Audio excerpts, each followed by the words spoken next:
Hi, Facebook. Welcome to Money Monday. We're going to be talking about some money on this Monday. So come on in. We'll give folks a couple minutes to get signed on. Per usual, you want to have your notepad and your pen. Tonight, we're talking about historical money mistakes with lasting effects. Okay. And I think this kind of ties into Black History Month, especially dealing with a lot of Black and brown people. And so I kind of want to just shed some light on some common money mistakes that we have made in the past that we are still making, and what we can do about that, right? Because we always want a solution to this problem. So that's what we'll be covering tonight for Money Monday. So I'll give folks the opportunity to hop on. So let's let them come on in.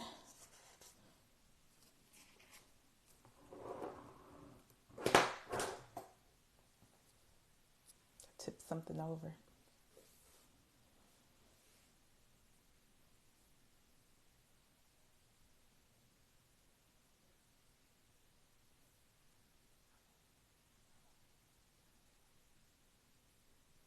Hi, Candy. Welcome to Money Monday. I'm glad to see you on here. I hope you're doing well.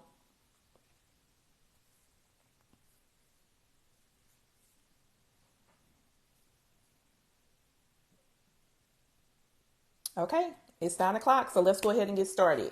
So, as I said earlier, we're talking about historical money mistakes with lasting effects, right? And we're talking about things that hurt us financially. So, things that stop generational wealth building, things that cost us money, maybe we lost money, things that limited our earning potential. Now, we know that there are outside factors, of course, especially when it comes to Black people in the Black community. So I'm talking about systematic racism, right? Where we were purposefully kept out of spaces, kept from getting mortgages, kept from elevating in our career. I'm talking Jim Crow. I'm talking about not employing Black people on purpose or employing us at the level that we should be employed at. So keeping us at a certain economic level, undervaluing our property, which we all know is still happening today. So we all know that those are outside factors, but there are also things that have contributed to us making these poor decisions and contributing to us not being where we should be when it comes to the income and wealth gap. Okay, so that's what we'll be talking about. Hey, Tasha, welcome to Money Monday. So, first things first is not budgeting or having an emergency fund. So, this is one of the biggest money mistakes that I have seen over time in our community is not learning our money, not learning how to work our money, not having an emergency fund. So the smallest little inconvenience, the smallest emergency, the tiniest expense, right? And when I say tiny, I'm talking about a couple $100s, a few $100s, $1,000. We cannot handle that, right? We just don't know how to navigate that space. And so that's one of the biggest money mistakes that we've made historically and we're still making today. Two is buying the wrong type of insurance, right? And so we've all heard those stories of our grandparents who had a life insurance policy and they paid on it for 20 and 30 and 40 years and then they pass away and the policy is only worth $2,500, right? It's not even enough to bury them. And they've paid 10, 15, 20, 30 or more $1,000 into this life insurance policy. Three is carrying too much debt, right? Being too debt heavy, especially when it comes to bad debt.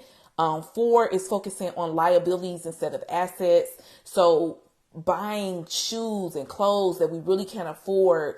And you see it a lot. And this is not the case with everybody, but I'm just going to use this as an example. So, you'll see those people and, they need help. They don't have a strong financial footing, but their toddler has 5 or 6 different pairs of Jordans, right?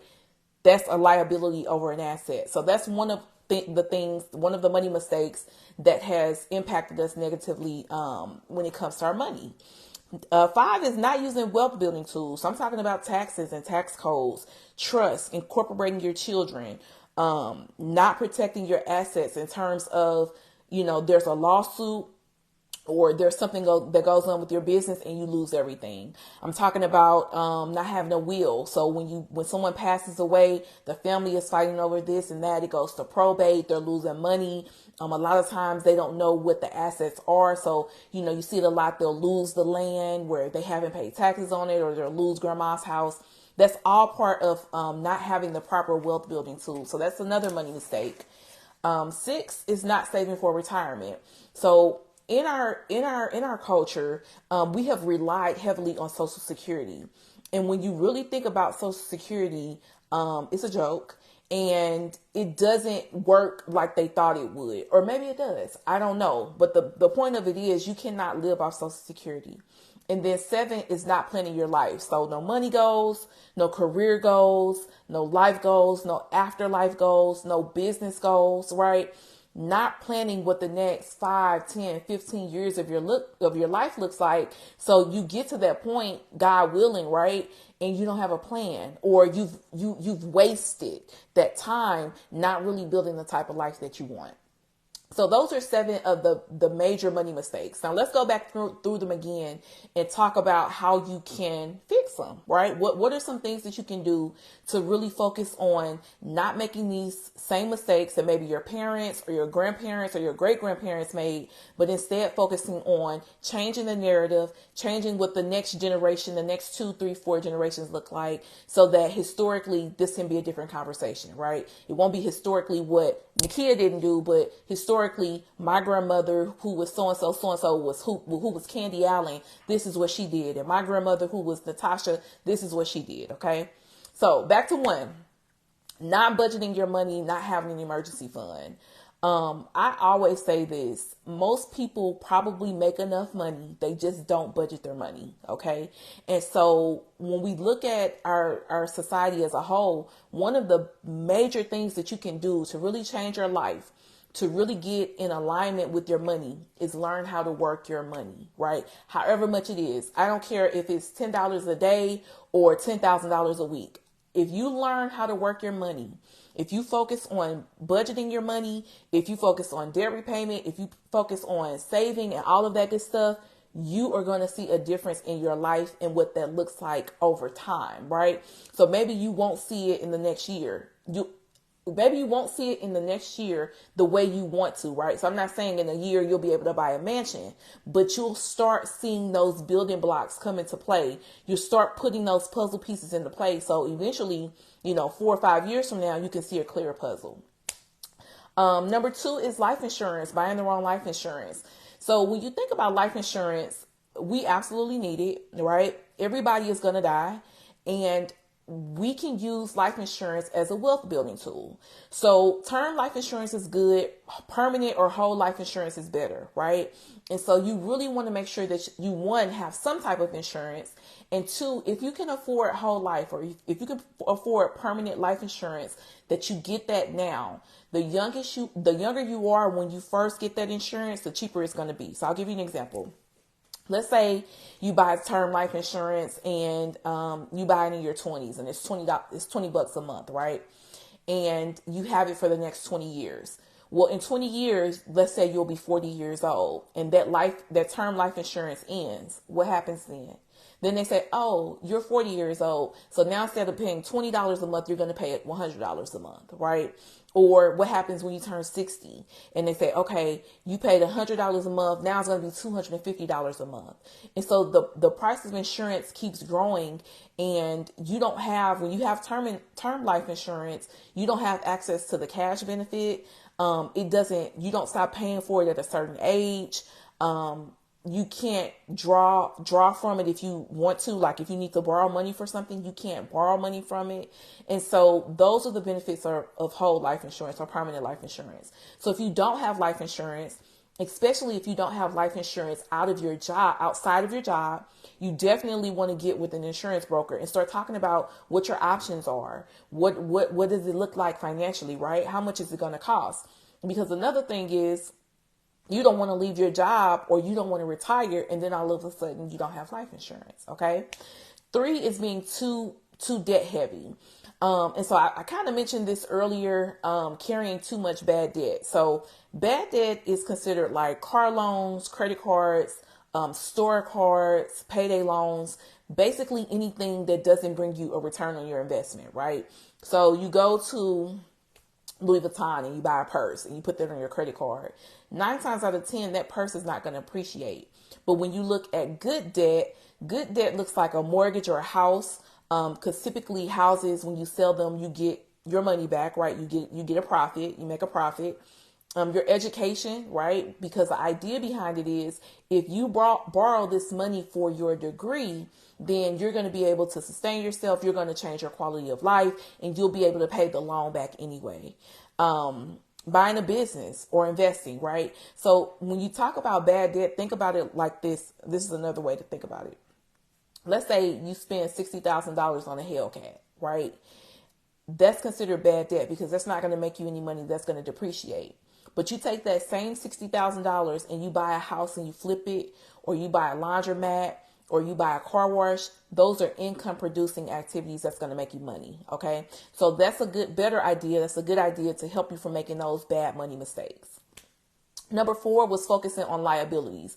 So keeping up with the Joneses, right? You want to drive good. You want to look good. You want to wear good. You want to live good, but you're focusing too much on liabilities and not really on assets.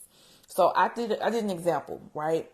And I used an investment calculator. Now, if you go to Google and you Google investment calculator, these calculators will pop up and you'll get the same thing I got. You can put in whatever numbers you want and you'll get the same thing. So let's use the example that I used earlier with the toddler with all the Jordans. Let's say you take $100 and you invest it for your toddler, right? And every month for the next 19 years, you invest $50. At the end of those 19 or those 20 years, you would have contributed $11,400. It would have grew to $22,963. So that's how much you would have made on it. So in total, if you have the amount you contributed plus the amount that it grew, it would equal $34,600-ish. Okay. Very simple. Let's say you take that same scenario, right? So you invest $100 initially, you contribute $50 a month for the next 50 years, and it's about a 10% growth rate according to the S&P 500. It does between 10 and 12% a year. Over those 50 years, you would have contributed $29,400. It would have grown by $767,000, and at the end of that, you would have had roughly $796,000.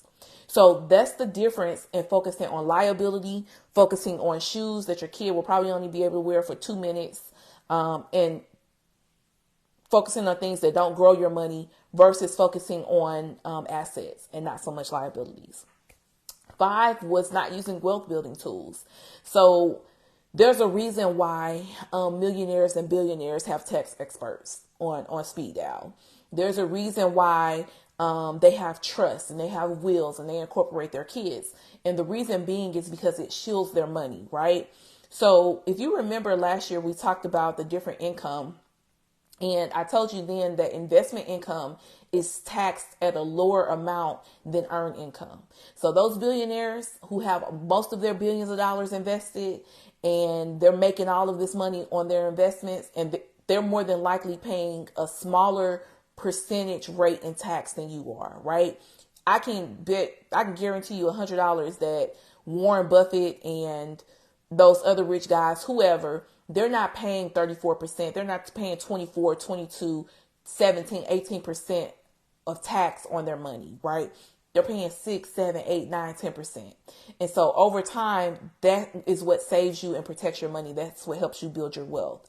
Not shielding your money in a trust. Hey, Jessica, welcome to Money Monday. Not shielding your money in a trust. So last year we talked about the Rockefeller way and how they use life insurance and trust to grow and become one of the richest and still richest families in America. Not paying your kids. So you can pay your kids, I think, up to $13,600. Don't quote me, but it's up in there, thousands of dollars for work that they do for you around the house in your business if you know how to do that legally. Not getting the right type of insurance. So you have a business, but you don't have the right business insurance. So somebody sues you and you have to lose your business. So these are all wealth building tools that you can get with experts. You can Google, you can research that will help you not make these money mistakes, shield your money, grow your money, and be able to pass it on to the next generation. And then 6 was not saving for retirement. So I told you Social Security is a joke, right? And what happens is, especially in the Black community, for so long we've relied on Social Security. Well, we already know by the time I get to retirement age, which is probably in the next 30, 35 years, there probably won't be any more Social Security left, right? When you look at what's going on right now in the world, and you think about people who are leaving war-torn countries, people who are coming over for whatever reason, right? That's not the issue. The issue is they're giving them our Social Security dollars. And so if you have people that are investing into Social Security, that's not going to be there for you when it's time for you to retire. So you have to start thinking about that. You have to start putting yourself first. You have to start early with your retirement savings, even if it's $50 a month, starting somewhere. You have to start having money boundaries with your family. Although it's common in our community, when one person makes it, we take care of the whole family. You have to start thinking about yourself, because retirement is coming. And if you live to retirement age, I don't know like what the alternative is. If you're 75 and you have a bad foot and you can't go to work, what are you going to do? Right? So start saving for your retirement now. Take it serious. Don't leave a job and take your retirement 401k or whatever and cash it in, because that's really a big money mistake that we have seen historically in our community. And then 7, it's not planning, right? What are you doing? Like what do you want, right? So what are your money goals for the year? Every year you should be setting money goals. There should be things that you're focusing on that year, whether it's paying off a credit card, whether that's going back to school, whether that's buying a house, whether that's paying off your car, whatever it is, whether it's taking a vacation, because for me, that's a money goal. You need those money goals. When you create goals over time, what happens is it transforms your life step by step. So think about even just back to 2020. 2020, you set a goal. That was the first step. 22 was the next step. 23 was the next step. Now we're in 24. And ideally, you should be up here with your money goals. So really think about setting goals. If you don't really typically set them, we talked about it before. It's one of those lives from previously. Start setting money goals and start planning your life and what that looks like for the next 5 years, for the next 10 years, for the next 12 months. And I promise you, this will be a money mistake that you don't make historically, right? Teach your kids and they'll do it too. Hey, Anthony. Hey, Brumel. Thanks for joining. So we covered 7 of the historical money mistakes that we have made with lasting effects. I gave you some great ideas for how to stop making those money mistakes, how to fix this going forward, how to teach your kids to focus on these areas so that you can be successful and kind of change that narrative, right? We want to grow wealth. We want to be happy. We want to be healthy. We want to feel secure financially. And this is how you do it. I love you guys. Thanks for joining. I hope you are having a great Black History Month. I hope you have taken some ideas from the Money Monday last week and getting into some museums, doing some research, figuring out how you can celebrate this month. Maybe you're going to a parade soon. I'm not sure. But that's all I have for tonight. I'll see you guys next week. What did I have to tell you? Oh, I finally finished my new you want to buy a house ebook. I was supposed to finish it last year and I wanted to wait until I made sure I had the time to sit down and focus on the book. So if you want a copy of the book, if you have a copy but you want the new version, just let me know. Either comment on this video or inbox me and I'll send it to you. All right, that's it. Have a great Monday, guys. I'll talk to you later. Bye.